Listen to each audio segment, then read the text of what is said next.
자, 우리 곡선중학교 2학년 학생들 안녕하세요. 2021학년도 우리 지필평가 정리하는 영상을 선생님이 한번 준비해봤습니다. 교과서 학습지 준비하시고 지금부터 시작합니다. 자, 일단은 구석기 시대의 생활에 대해서 공부를 할게요. 너무 오래가 되었네요. 자, 인류가 처음 등장한 이래에 우리 구석기 시대 하면은 무슨 도구를 썼느냐 아셔야겠죠? 뗀석기를 사용했습니다. 그래서 필요 없는 부분을 뚝뚝 떼어냈다라고 해서 뗀석기라고 했고요. 이 뗀석기는 다양한 용도로 활용이 됐죠. 자, 구석기인들의 생활은 어땠느냐? 나무 열매나 식물의 뿌리를 채집하거나 아니면 사냥으로 식량을 마련했었습니다.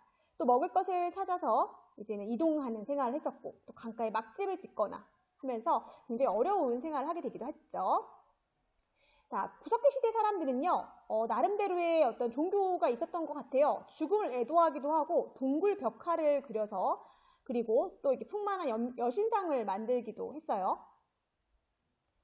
자, 우리 신석기 시대인데, 신석기에서 가장 또 중요한 건 뭐냐면, 일단 날씨가 따뜻해지면서 똑똑해지는 사람들이 나타나죠. 간석기를 사용했다. 그리고 비옥한 평야지대에서 농경과 목축이 시작되기도 했습니다.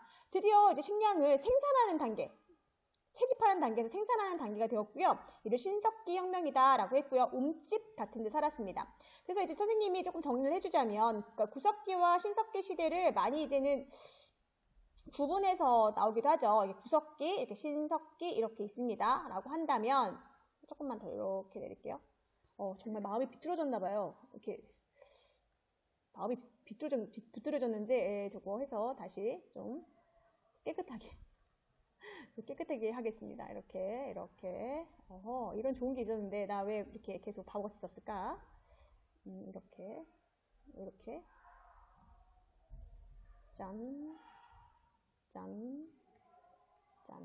뭐 이렇게 쓸게요. 자, 그래서 이제 구석기 시대에 이제는 도구는 뭐였느냐 한다면 우리가 이제 구석기는 무슨 석기? 바로 뗀석기였다. 신석기 때 뭐였다? 간석기였다. 기억하시고요. 또 생활은 어땠냐고요? 생활은 구석기는 이제는 막집이나 그 다음에 막집이나 막집이나 동굴에서 사용을 했고요. 신석기는 움집에서 생활을 했습니다. 그렇죠? 자, 그 다음에 생활 어떤 이동이나 어떤 농경 같은 경우는 어떻게 했느냐? 생활은 구석기 시대는 이동을 했고요. 식량 채집해볼게요. 식량 이동해서 식량을 얻었고 신석기 시대는 정착해서 식량을 얻게 되었다. 이렇게 기억을 하면 됩니다. 자, 신석기 시대의 사회에는 정착생활 너무 중요하죠? 그래서 정착생활 정도만 딱 기억을 하면 될 것 같아요. 자, 그러면서 이제 문명이 이제 발생을 하는데 그 문명 중에서 대표적인 메소포타미아 문명 기억하셔야 되는데 일단 세기 문자를 사용했고요. 태음력과 60진법 사용했었다. 그런데 우리가 이 바빌로니아 왕국이 메소포타미아에서 나타났던 국가인데 이때 함무라비 왕 기억해야 되는데 함무라비 법정 아셔야겠죠. 자, 함무라비 법정의 내용입니다. 자, 보시면 이렇게 아들이 아버지를 때리면 두 손을 자른다. 남의 눈을 상하게 한 자는 그의 눈도 상하게 한다. 귀족이 평민의 눈을 상하게 하거나 뼈를 부러뜨리면 은하 1미나를 지불한다. 이런 내용들이 있습니다. 그렇다면 우리가 이 함무라비 법조의 특징을 좀 기억을 하셔야겠습니다. 자, 어떠한 특징을 가지느냐? 또 첫 번째로요. 이 함무라비의 특징은 보복주의였어요. 눈에는 눈, 이에는 이라고 하면서 보복주의. 누가 나의 눈을 해하면 나도 그의 눈을 해야 하는 거죠. 하지만 평등했나요? 그러지 않았습니다. 신분에 의한 차별이 존재하고 있었어요. 그렇죠? 차별적으로 법 집행을 하고 있었고, 그다음 세 번째 같은 경우는 보니까 은하 1미나라고 하는 화폐가 사용된 것을 알 수가 있습니다. 화폐가 사용되었었구나 라고 하는 건 그 당시 메소포타미아 문명 자체가 어때요? 상업이 발달했었구나 알 수가 있고 우리가 이제 메소포타미아 하면은 어때요? 굉장히 개방적인 지형이잖아요. 그래서 여기가 딱 특징이 개방적 지형. 우리가 잊지 말아야겠죠? 이렇게 기억하시면 돼요. 그와 반면에 이집트 같은 경우는 되게 폐쇄적이었습니다. 사막과 바다로 둘러싸여 있는 폐쇄적 지형으로 오랫동안 통일 왕국을 유지했었는데 그래서 파라오가 되게 신중심, 그러니까 즉 파라오가 신이다라는 것들 기억하시고, 그러면서 그림 문자도 만들고 했는데, 우리가 또 이 사자의 서라고 해서 죽으면 이 영원 불멸과 사후 세계를 믿어서 시신을 미라로 만들고 사자의 서 같은 것을 간 속에 넣었어요. 여러분 사자의 서를 더 기억하셔야겠죠. 죽음의 신 오시리스가 이렇게 있고요. 자, 죽음의 신 있으면서 여기가 심장으로 이렇게 나의 심장을 이렇게 달아가지고 이제는 가는 건데, 요것이 바로 사자의 서죠. 요 사자의 서 같은 이제는 문화재를 보면은 여러분들 이집트라고 하는 게, 이집트라는 나라는 되게 내세적인 세계관을 가지고 있었구나, 영원 불멸과 사후 세계를 믿었구나, 기억을 하셔야 합니다. 자, 프린트 학습지는 그냥 여러분들 보시고요. 내용이 또 새로 있진 않아요. 자, 페니키아를 좀 기억을 하셔야 되는데, 이 페니키아, 여기 시돈이라는 곳이 대표적인 페니키아의 도시인데, 우리 페니키아가 어땠어요? 요 페니키아가 여기 기억나세요? 요 지역 어딥니까? 이게 카르타고잖아요. 카르타고. 요 카르타고를 식민지로 건설했던 지역이 바로 이 페니키아라는 나라였어요. 나중에 로마랑 카르타고랑 싸우죠. 포에니 전쟁. 그런데 이 페니키아에서 여러분들 기억해야 되는 건 표음 문자를 만들어서 이 표음 문자가 그리스에 전해져서 알파벳의 기원이 되었다는 거죠. 그 다음에 여기 예루살렘 보면 하나님을 믿는 민족이 있습니다. 근데 이것이 훗날 크리스트교나 이슬람교의 형성에 영향을 주었었다. 자, 인도 문명인데요. 선생님이 이제 인도 문명에서 조금 기억을 하셨으면 좋겠는 게, 바로 이 인더스 아리아인들이 이제 쳐들어 오면서, 그쵸? 이렇게 침입을 하면서 만들었던 제도를 조금 아셔라 했었어요. 그쵸? 그래서 보시면, 아리아인은 원주민을 지배하기 위해서 카스트라는 엄격한 신분 제도를 또 만들었고, 또 태양, 물불, 바람 등 자연상을 신격화한 뭐였습니까? 브라만교를 만들었죠. 그치? 그래서 여러분들아 이걸 기억하시고, 요거 있죠. 요 위치, 여기 얘네들 뭐 하는 애들인지. 자, 브라만이 제사장, 크샤트리아가 왕족 귀족, 바이샤가 평민, 수드라가 하층민인데, 여기서 하나 더, 바로 접촉하면 안 되는 불가촉 천민, 기억하세요? 이들. 그쵸? 이들이 완전한 천민으로 현재까지 굉장히 이 인도 사회에서 차별을 많이 당하고 있다라는 거 여러분들 잊지 마셔야겠습니다. 알겠죠? 기억하세요. 자, 중국 문명인데요. 중국의 최초의 왕조를 조금 아셔야겠죠? 중국 최초의 왕조는 바로 상왕조인데요. 우리 상왕조는 이제 청동기도 만들고 있는데, 이들은 제사와 정치를 누가 한 명이 하는 재정일치의 신권 정치를 했다라는 거 기억하시고, 이제는 하늘의 제사를 드린 다음에 어떻게 했어요? 그 내용을 갑골문에 사용하게 되었는데, 이게 오늘날 한자의 기원이 됐다. 오케이. 그 다음에 뭐 조상 숭배 풍습, 뭐 순장 이런 게 있었다 보시고, 여기가 바로 갑골문이죠. 바로 갑골문이 바로 이렇게 중요한 점괘를 썼었다라는 거 알아두시면 됩니다. 자, 이게 상왕조예요.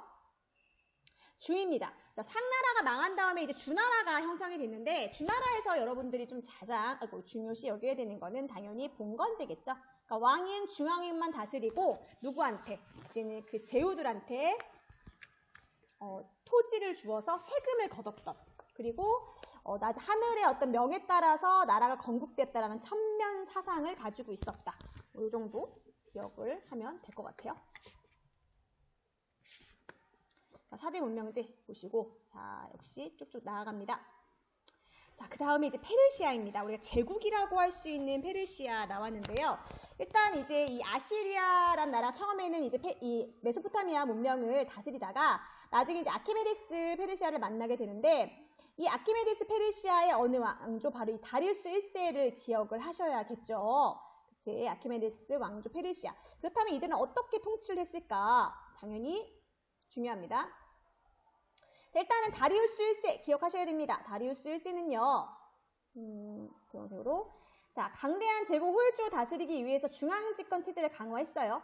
그래서 전국을 20개 주로 나누고, 그 다음에 왕의 눈, 왕의 기 이런 거 만들고, 감찰관을 보내어 총독 하견하고, 또 왕의 길이라 불리는 도로망과 역참을 정비했다. 그리고 또 화폐와 도량형도 통일했다. 이런 거 되게 중요하죠. 그러고 나서 이제는 여러분들이 아케메데스 왕조의 페르시아 있잖아. 이들이 그러면 이렇게 오랫동안 제국을 유지할 수 있었던 이유는 뭐냐면, 피지배 민족에게 뭐예요? 종교와 관습을 존중하는 관용 정책을 했었다는 거죠. 그래서 되게 오랫동안 쭉쭉쭉 할 수 있었다라는 걸 알아두시면 됩니다. 나중에 물론 이제 쇠퇴를 하게 되지만요. 그래서 여러분들 요거 보세요. 파르티아는 안 봐도 돼요. 자, 이거 국제적으로 개방적인 페르시아 문화 보면은 이제 이 그림 보면 이 그림이 뭔지 알아야 돼요. 이 그림이 바로 조로아스터교를 믿었단 말이야, 페르시아가. 그래서 이상해지네요. 그냥 합시다. 예. 자, 아우라 마즈다 이거 기억하세요. 요 그림 기억을 하시고, 그 다음에 만국의 문이라고 하는 이런 그림들 이렇게 보고서 이러한 거 보면 이게 페르시아구나 알 수 있죠. 페르시아의 문화들이구나 해서 문화재를 보고서 페르시아가 어떠한 정책으로 관용하고 이민족에게 관용 정책을 써서 지배했구나 기억하세요. 사선조 페르시아 넘어갑니다. 자, 춘추전국 시대인데요. 이거 우리 열심히 했었죠. 열심히 우리 수행평가 봤어요. 그래서 이것도 넘어갈게요. 진나라입니다. 자, 진나라 하면 우리도 진시황제 기억을 하셔야겠죠. 그치? 진시황제인데 이 진시황제에서 바로 진시황제는 전국을 36개 군으로 나누고 그 밑에 현을 두고 직접 관리를 파견했었다. 그 다음에 그래서 9년제 실시한 거 꼭 기억하셔야 되고요.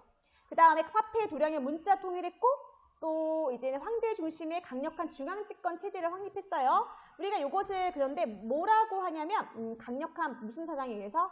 법가 사상에 의해서 중앙집권 체제를 확립했다. 꼭 기억해 주십시오. 진나라.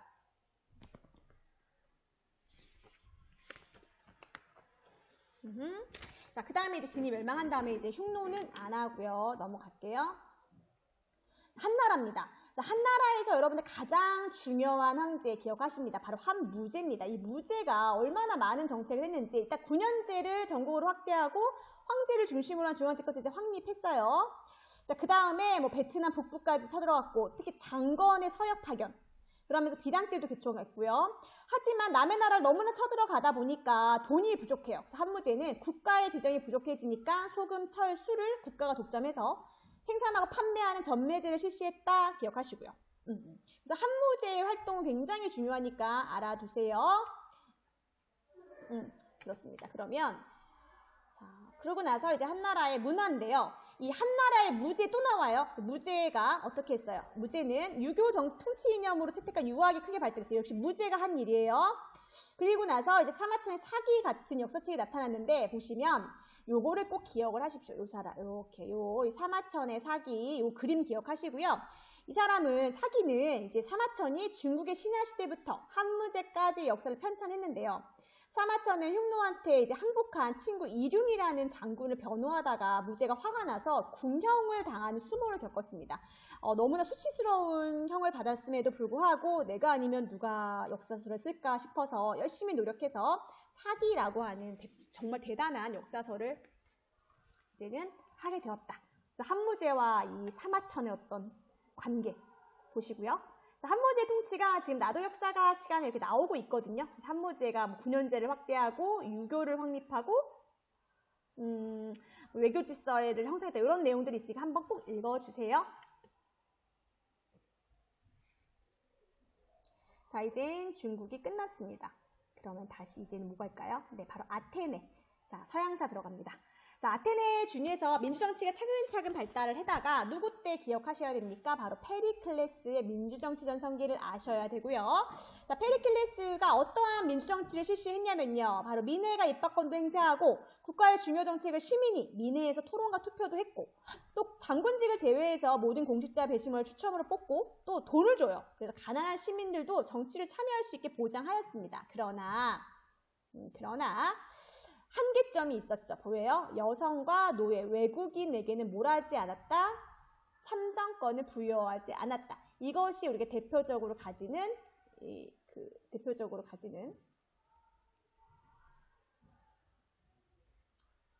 이게 바로 한계점이겠죠. 이 아테네의 이제 민주정치의 한계점 역시 기억을 하세요. 알겠죠? 자, 그러다가 이제 그리스 페르시아 전쟁을 계기로 이제 아테네가 잘 나가요. 잘 나갑니다. 그래서 뭐예요? 아테네는 뭐예요? 델로스 동맹을 주도를 하게 되죠. 하면서 강력한 해상제국으로 발달을 하지만 이 아테네 세력이 커지니까 누가요? 펠로폰네소스 전쟁을 도모하던 스파르타랑 대립을 하게 되고 둘이 전쟁을 일어납니다. 여기서 누가 이겨요? 여기서 우리 이제 누가 이겨요? 스파르타가 이기긴 합니다. 하지만 그때부터 이제 쇠락했었다. 기억하시고요. 우리 그리스 문화하면 어때요? 딱 이것만 기억하세요. 인간 중심적인 합리적인 문화. 지워지네요. 미치겠네. 이거 왜 지워지냐? 이거 지워져요. 자꾸만. 지울게요. 자꾸만. 그래서 인간 중심적이고 합리적인 문화가 발달했다. 기억하세요. 네, 좋습니다. 수업에선 자세히 다뤘던 것들이 있고요. 자, 알렉산드로스 대제가 이제 아테네를 쳐들어오죠.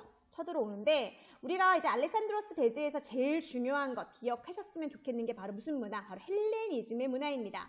자, 헬레니즘은요, 바로 모든 시민은 평등하다라는 세계 시민주의, 그 다음 개인주의 성격도 좀 있었고, 에피크로스 학파가 등장했다, 우리 또 이성적인 삶을 추구하는 스토아 학파도 등장했다라는 거 특징 기억하셔야죠.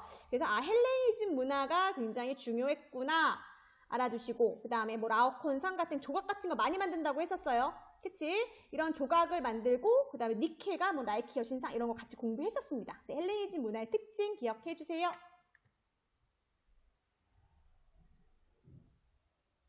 자, 그 다음에 학습지는 넘어가고요. 자, 로마입니다. 자, 로마는요, 로마에서 또 중요한 거는 물론 공화정 수립도 중요합니다. 공화정도 수립되고 그래서 중요하죠. 근데 여기서는 이제 기원전 3세기 이탈리아를 통일한 로마가 지중해 패권을 놓고 카르타고랑 무슨 전쟁을 벌였습니까? 그렇죠. 바로 포에니 전쟁에서 했는데 여기서 승리를 해서 되게 잘 나갈 줄 알았어. 하지만 이 과정에서 이제는 열심히 전쟁에 참여했던 사람들은 가난해졌어요. 그리고 소수의 유력자들만 엄청 부자가 되는 라티푼디움이라는 걸 경영하게 되었죠. 문제가 너무 컸어요. 그래서 이것을 위기를 극복하기 위해서 누가 그라쿠스 형제가 바로 개혁을 추진했죠. 하지만 실패하고 맙니다. 그래서 우리가 그 포에니 전쟁의 결과 기억을 하시고요. 자, 그라쿠스 형제의 개혁 당연히 아셔야죠. 그치? 선생님이 많이 강조했었습니다. 자, 그라쿠스 형제, 자, 소수 유력자의 대토지 소유를 제한해야 된다. 이거 왜 안 지워지냐? 안 지워지네요. 그냥 합시다. 네. 자, 그리고 농민에게 토지를 재분배하고 국고 보조금을 지원하고 빈민에게 싼 가격으로 곡물을 분배해야 된다. 이러한 특징적인 거 당연히 기억하셔야겠죠. 자, 티베리우스 그라쿠스 연설도 한번 잘 살펴보십시오. 됐나요? 그러다가 이제는 로마정이 망하고요. 로마가 이제 황제의 정이 시작이 되는데 우리가 이제는 요거는 좀 한번 읽어보시고 로마에서 기억을 하셔야 되는 게 로마의 문화의 특징이죠. 우리 학습지도 공부했었는데 자, 로마는 광대한 제국을 유지하기 위해서 어때요? 법률, 건축, 도로 건설 등 실용적인 문화들이 많이 발달했었다. 그렇죠? 실용적인 문화의 뛰어난 능력을 발휘했었대요. 그래서 로마의 문화의 특징이 무엇인가요? 물어본다면 이것은 무슨적 문화구나, 실용적 문화구나 이렇게 실용적인 성격을 기억을 하셔야 됩니다. 법도 만들어지고요. 자, 그리고 나서 이제 우리가 또 보지 않을 수 없는 문화가 바로 크리스트교겠죠. 그래서 이제 크리스트교는 그 당시에 이제는 하나님을 믿었던, 그렇죠? 하나님을 믿었던 이제 지방 유대인들이 이제는 메시아, 하나님의 아들을 기다리고 있었고, 그러면서 예수가 이제는 민족과 신분을 초월한 신과 사랑과 평등을 또 설교했어요. 죽은 다음에 이제 그 제자들이 막 전국 각지에서 교회를 세웠고요. 그런데 왜 박해를 당했느냐? 하나님만 유일신이기 때문에 황제 숭배를 거부했어요. 거기다가 하나 더 모두 했어요. 이제 원수를 내 몸과 같이 사랑하라고 했으니까 전쟁에 나갈 수가 없는 거야. 그래서 병역을 기피하죠. 병역을 기피했다. 군대를 안 가려고 했다는 거예요. 그치? 그래서 이제 박해를 받았습니다. 그렇게 박해를 받았는데도 불구하고 어때요? 엄청나게 많은 사람들이 이제 계속 믿으니까 나중에는 이렇게 카타콤, 이것도 기억하셔야죠. 카타콤도 기억하시고. 나중에는 콘스탄티누스가 어떻게 했어요? 밀라노 침략을 통해서 믿어도 된다 한 거죠.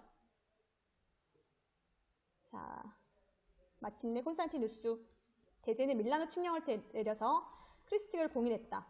그리고 크리스트교는 그리스 로마 문화와 함께 유럽 문화의 기반이 되었었다라는 것 꼭 기억해 주십시오. 자, 로마 공화정 쭉. 아, 진짜 대단원이 끝났어요. 선생님이 이 대단원 한번 풀어보라고 했었는데 기억하십니까? 네, 한번 풀어보시고요. 자, 해볼까요? 자, 가와 나의 유물은 어느 시대에 사용되는지 이거 1번은 안 해도 돼요. 1번은 진짜 안 해도 되고 1번은 안 해도 되시고요. 자, 가는 어느 시대입니까? 가는 무슨 시대? 뗀석기죠. 그래서 구석기 시대고 나는 뭐 간석기니까 그다음 신석기 시대다. 이 정도 기억할 수 있을 것 같고요. 2번은 뭐 정착 생활을 하게 나의 유물로 인해서 농사가 시작되었고 농경이 시작되어서 뭐 할 수 있었다? 아, 정착 생활을 했구나 알 수 있다. 이 정도. 그래서 잠깐 껐습니다. 자, 3번 볼게요. 다음과 같은 특징을 가진 문명의 기호를 한번 찾아볼게요. 자, 태양역과 십진법 사용했고요. 4, 5세기 안내서인 사자의 서를 제작했다. 어딘가요? 바로 여기죠. 자, 가가 어디예요? 가가 바로 이집트 문명이었습니다. 그 다음에 나가 어딘가요? 메소포타미아 문명이고요. 다가 어딘가요? 바로 인도 문명. 라가 중국 문명입니다. 자, 그 다음에 4번에 보시면 자, 아우라 마즈다의 뜻에 따라 말하니 라고 하는 페르시아 제국에 있는데 이 아우라 마즈다 하면 우리는 어떤 종교? 바로 조로아스터교 기억하셔야 되고요. 하지만 이들은 뭐예요? 다른 사람의 자유와 권리를 침해해서는 안 된다라고 써있죠. 이거 무슨 정책인 걸 알 수가 있어요? 아, 이들의 관용 정책을 사용했구나. 그랬기 때문에 이 관용 정책으로 되게 오랫동안 제국을 유지할 수 있었다. 이렇게 기억하면 될 것 같고. 자, 진의 시향제는 화표와 뭐를 통일했다? 기억이 바로 도량형. 그 다음에 한무제는 무엇을 국가의 통치 이념으로? 유교를 통치 이념으로 했겠죠? 그 다음에 니은의 목적, 만리장성을 축조했다. 이 사람, 여기는 흉노들 있잖아요. 그 당시 매일 이제 중국을 쳐들어왔던 흉노의 침입을 방어하기 위해서 세웠고요. 그 다음에 장건을 서역으로 파견했어요. 한무제가. 그 결과는 너무 중요한 거죠. 무엇의 개척? 바로 비단길의 개척입니다. 자, 그 다음에 가의 이 문화유산은 가는 우리 아시죠? 수도교죠. 나는 콜로세움. 그 다음에 가와 나를 통해 알 수 있는 로마 문화의 특징은 어떻다? 아, 사람들이 필요한 만큼 잘 썼던 실용적 문화를 만들었구나 알 수 있습니다. 자, 이제는 대단원 두 번째.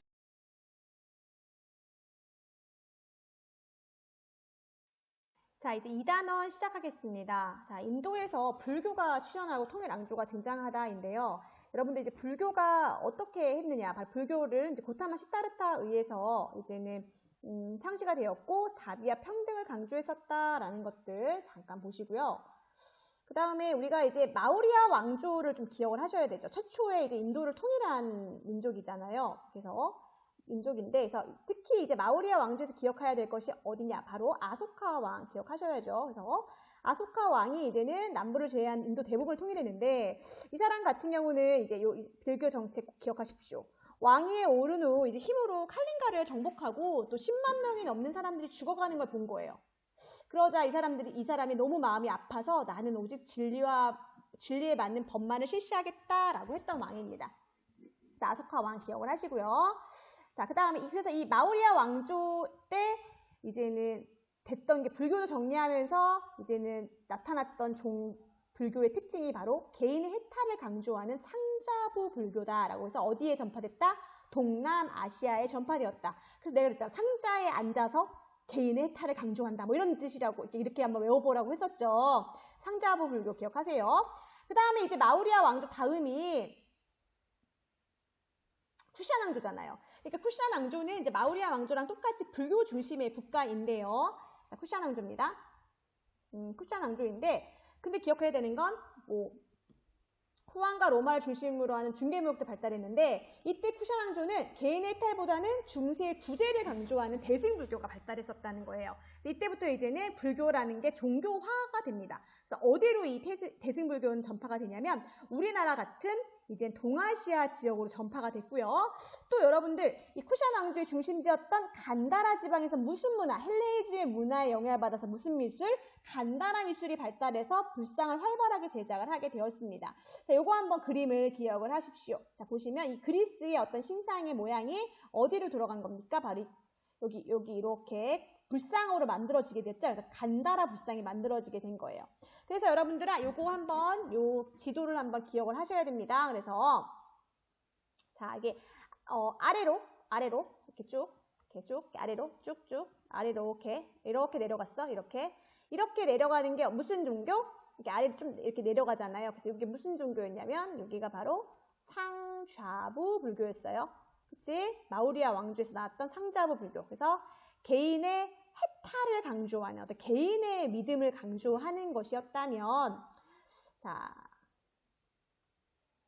빨간색으로 한번 해볼까요? 빨간색으로 이렇게 가죠. 이런 식으로 가죠. 이렇게 가는 것들.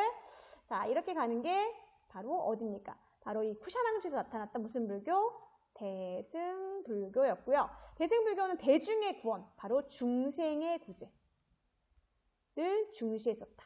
그래서 간다라 미술, 그 다음에 대승불교, 이거 특징적인 거. 왜냐면 우리나라에 들어왔던 게 바로 이 중생의 구제를 중시하는 대승불교였거든요. 여러분들 기억하세요. 간다라 미술, 선생님이 지금 줄친 거 굉장히 중요한 거니까 기억하기. 자, 그러다 이제 굽타 왕조인데요. 자, 굽타 왕조에서는 당연히 뭘 기억하셔야겠습니까? 당연히 이제 힌두교 기억하셔야죠. 자, 브라만도를, 할스포가 됐네요. 브라만도를 바탕으로 다양한 민족 진간신화가 불교가 융합된 힌두교가 형성이 돼요.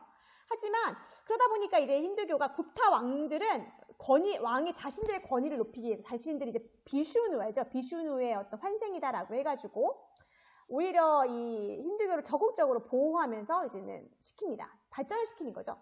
발전을 시켜버리고요. 발전을 시키고. 자, 그 다음에 그러자 힌두교가 확산되니까 어떠한 일이 생겨납니까? 그쵸?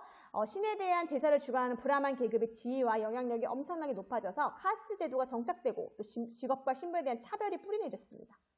알겠지? 그래서 이 굽타 왕조의 힌두교에 대한 특징을 여러분들 꼭 기억을 하세요. 자, 요겁니다. 자, 그래서 우리가 여기가 내가 이 신 이름 자꾸만 이 신이 이제 너네들이 좋아하는 시바신, 시바신이거든요. 이 시바신. 그래서 춤추는 걸 좋아해요. 세상이 파괴되고 창조의 신이면서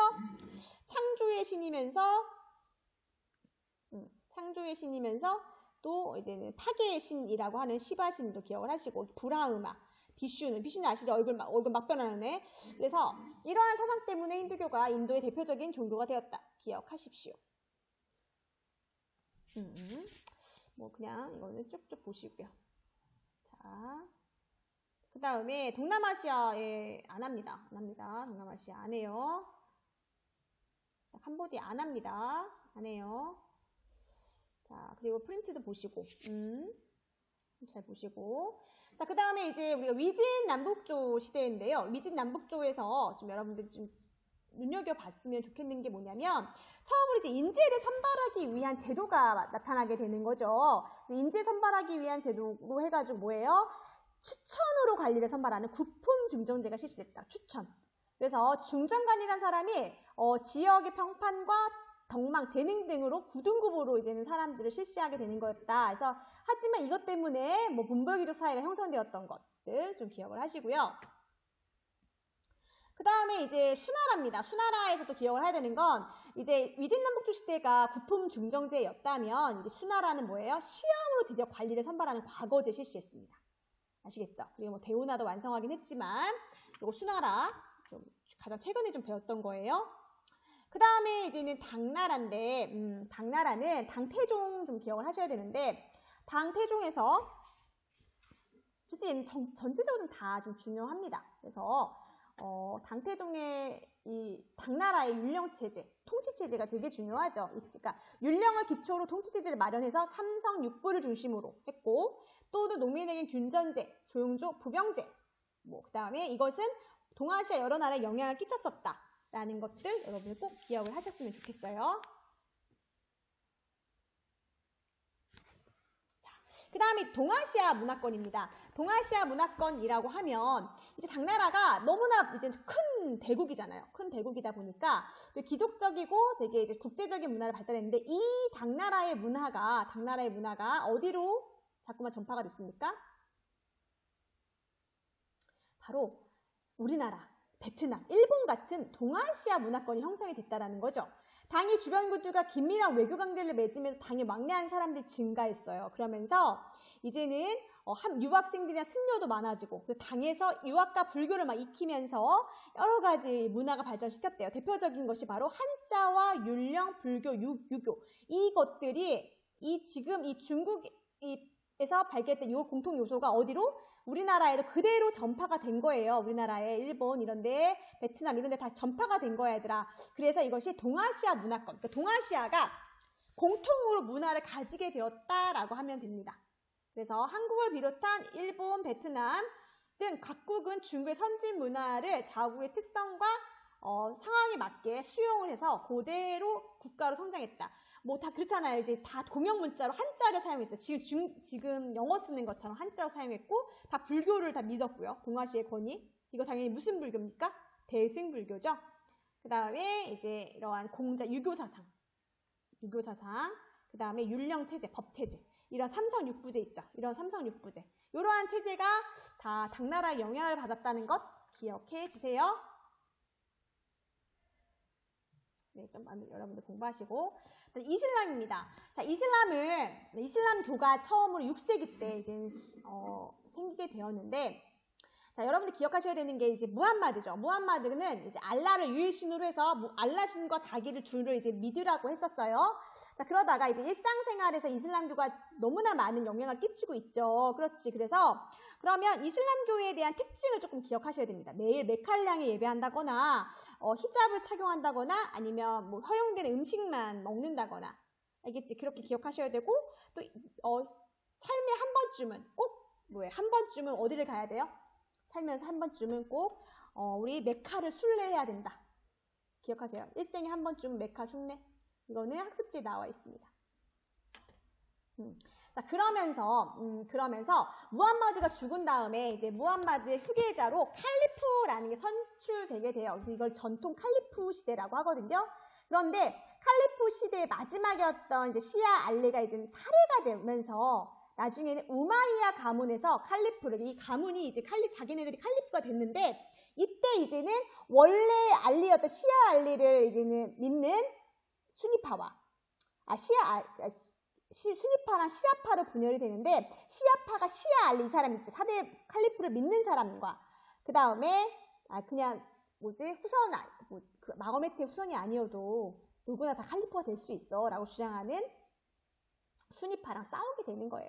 알겠지? 그런데 이 우마이야 왕조가 조금 문제가 있었던 게 뭐냐면, 아랍인들 있잖아요. 원래 이제는 이슬람을 믿었던 그러한 아랍인들만 우대 정책을 피니까, 이슬람을 믿지만 원래 이제는 이 아라비아 반도에 살지 않았던 비아랍인들의 불만이 많이 커지게 됩니다. 그러자 아바스 가문은 이들의 불만 세력의 도움을 받아서 우마이야 왕조를 무너뜨리고요. 아랍인이 아닌 비아랍인도 군인이나 관료로 등용되고, 또 세금에서의 차별도 없애면서 아랍인 우대 정치를 폐지하게 돼요. 그래서 여러분들이 이 아바스 왕조가 항상 얘기하죠. 내가 어떤 왕조든 간에 굉장히 커지려면 차별을 없애야 돼. 차별이 제일 나빠요. 그래서 차별이 없으면 진짜 커 나갑니다. 그러면서 이제는 탈라스 전투가 바로 당나라랑 당나라의 전쟁이랑 싸웠던 건 이때 이슬람이 이깁니다.